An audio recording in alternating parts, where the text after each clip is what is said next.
Quand on rentre le soir chez soi, qu'on voit son mari qui est là, qui est plein de flammes de sa journée, de sa passion, et moi je rentre et j'ai même pas envie de parler de ce que j'ai fait de ma journée, alors que j'y ai passé 8 heures, nul. Ça a commencé à créer un déclic en moi très fort, parce que je ne voulais pas continuer sur quelque chose qui ne me convenait plus. Bonjour, je m'appelle Marine, je viens de Sologne, j'ai grandi dans une grande maison au milieu de la forêt avec mes parents et ma sœur. Donc une enfance pleine de nature, toujours à l'extérieur. Les fleurs m'intriguaient et en même temps les fleurs étaient toujours présentes. Début janvier, février, quand il y a encore les petites gelées, un petit peu de neige, il y a les personnages qui arrivent dans la forêt. C'était un moment hyper attendu pour ma sœur, moi, ma famille, d'aller se balader en forêt pour aller au coin où on avait les personnages qui pointaient le bout de leur nez. Au printemps, c'était les jonquilles devant la maison, mais c'était pas quelque chose où je me disais « Ah bah super, je vais faire un bouquet » ou non, ça a toujours été là, c'est là. J'étais une élève chaotique, alors pas forcément perturbante dans les cours, mais je comprenais pas ce qu'on attendait de moi à l'école. C'était très compliqué. Et au fur et à mesure de ma vie, de ma vie, à 13 ans, mes parents m'ont emmené au théâtre du Peuple de Busan pour aller voir un spectacle là-bas. Et donc c'est un théâtre absolument magique. Tout de suite, je suis ressortie là et je me suis dit, je veux travailler dans un théâtre. Ce qui m'intéressait, c'était vraiment le développement. J'étais un peu dans ce qu'on appelle la culture pour tous, donc c'était comment rendre accessible la culture. J'avais envie d'inviter les gens à y aller par eux-mêmes et se dire mais en fait c'est hyper chouette d'aller que ce soit voir un Molière ou quelque chose de beaucoup plus contemporain. Et puis au bout d'un moment je me rends compte que si je veux trouver du travail et si je veux vraiment continuer à me former dans du côté administratif, il faut que j'aille à Paris. Et donc j'arrive à Paris. J'obtiens mon master en études théâtrales et puis je me retrouve à chercher du travail. Mais en fait les choses s'imbriquent très très vite parce qu'en l'espace de 2 semaines, je me retrouve déjà dans cette nouvelle structure. Ce qui m'a attirée dans cette structure, c'était le rayonnement national d'une structure qui a une énorme programmation culturelle. Et je m'occupe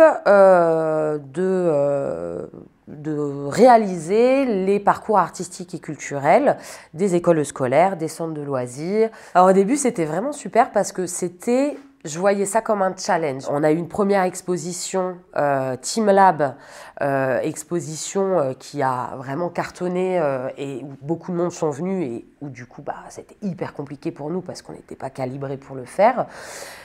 Et donc petit à petit, on a commencé à grandir, à se perfectionner, à mettre en place des process plus simples, plus efficaces, jusqu'à Toutankhamon, 1,5 million de visiteurs. Ça a été le point final de ok, là on ne peut pas faire plus. C'est-à-dire qu'on avait atteint des beaux objectifs et puis maintenant c'était un petit peu le néant. Je commençais à m'ennuyer. Et puis surtout le Covid. Ça a été pour moi une période d'attente interminable parce que dans ma structure, le télétravail n'existait pas. Donc 2 mois d'attente avant d'avoir un ordinateur, avant de pouvoir commencer à reprendre le travail. Et a commencé un énorme stop and go pendant 1 an et demi. La salle rouvre, donc on se prépare, la salle n'ouvre pas, donc on défait ce qu'on a fait. On ouvre, mais il n'y a que 15% de la jauge.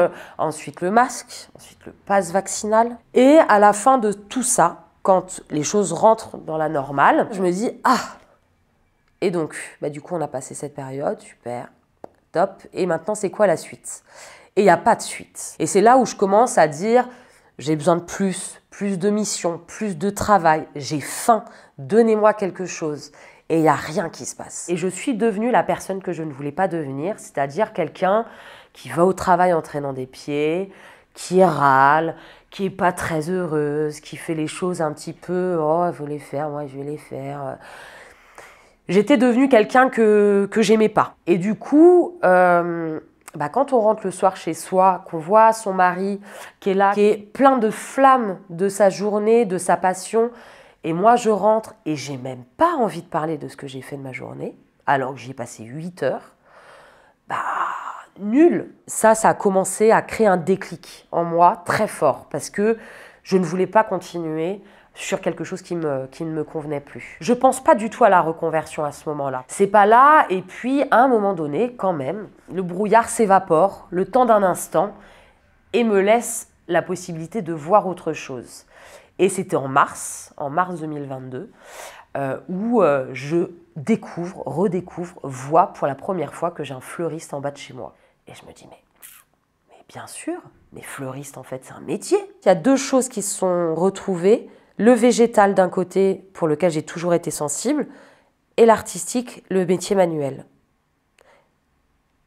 Et voilà. Et ça n'a pas fait plus dans ma tête. Donc je me retrouve un peu dans le bec dans l'eau parce qu'une reconversion professionnelle, sans financement, sans argent, ça ne peut pas se faire. Et mon père me dit, mais attends Marine, j'ai entendu, j'ai lu qu'il existait des financements pour les personnes qui souhaitent faire des reconversions professionnelles. J'arrive à tomber sur Transition Pro. Et le top départ avec Transition Pro, il y a un petit formulaire à remplir pour d'abord savoir si on est éligible.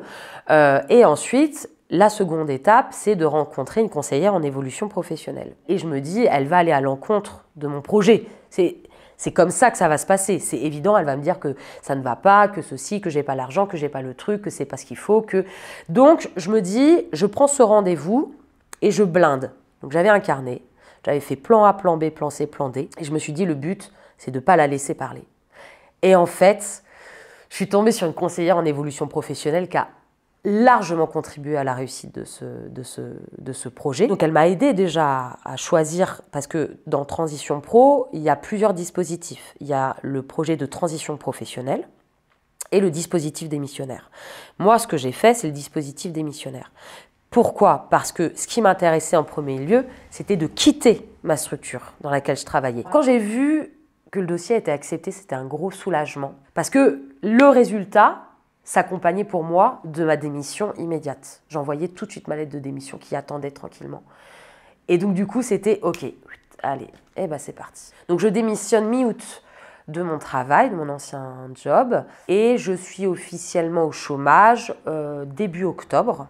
Et je commence ma formation à l'École nationale des fleuristes de Paris le 24 octobre. Je fais des stages choisis. Donc j'avais comme objectif de travailler dans un palace en tant que fleuriste, mais pas n'importe quel palace non plus. Parce que forcément, je prends le palace des palaces. Donc pour moi, c'était l'objectif, c'était le Georges V. Je passe mon entretien au Georges V et puis j'ai la grande chance d'être retenue et je découvre l'envers du décor parce que forcément c'est un grand palace, il y a ce que les clients voient et il y a tous les sous-sols. Ça grouille de partout, il y a plein de monde, ça court, les odeurs, il y a la pâtisserie, la cuisine, on rentre dans le Georges V tout de suite, ça sent le gâteau et j'adore se sentir que ça grouille de partout, que tout le monde est affairé à faire quelque chose. Et donc du coup, première journée, feu. Il faut commencer par faire les bouquets. Alors c'est démesuré, hein. Il y a un arrivage de plus de 10 000 tiges chaque semaine, donc c'est des fleurs partout, c'est beaucoup de vases, c'est beaucoup de bouquets. On arrive en chambre, parce que ça aussi je ne le savais pas, mais on livre les bouquets en chambre, donc magique. Mais on est dans un hôtel, donc il se passe plein de choses. Donc il y a toujours plein d'imprévus. Il y a toujours, tiens, en fait, elle aime pas les roses blanches, donc il lui faut d'autres fleurs. Là, ce serait super, c'est son anniversaire, il faudrait lui faire un beau bouquet. Moi, j'adore ça. J'adore ça et j'adore en plus contribuer à l'expérience client que les gens ont au Georges V. C'est-à-dire, waouh, on rentre dans une chambre, waouh, ok. Et il y a le bouquet de fleurs qui est là. Donc moi, je termine mon stage de 3 semaines au Georges V et je passe mon diplôme au mois de juin. Et puis finalement, fin août, on me propose de signer un CDD d'1 an au Georges V. J'ai la flamme, je vais au travail le matin, je suis portée par l'excitation de me dire qu'est-ce qui va se passer aujourd'hui. Et puis du coup, ça empiète sur le après le travail parce que du coup, je regarde les choses aussi très différemment. Maintenant, j'ai un regard professionnel. Donc, mes plantes et les plantes de mes amis, je ne les regarde plus du tout pareil. Je ne dis pas, cette plante, elle manque d'eau. Non, je vais chercher aussi autre chose. Donc, maintenant, ça a pris le pas sur tout, en fait. Et c'est constamment là. C'est une espèce de bulle, de flamme, je suis trop contente de ce choix de reconversion et d'avoir trouvé la flamme et de l'avoir, ouais.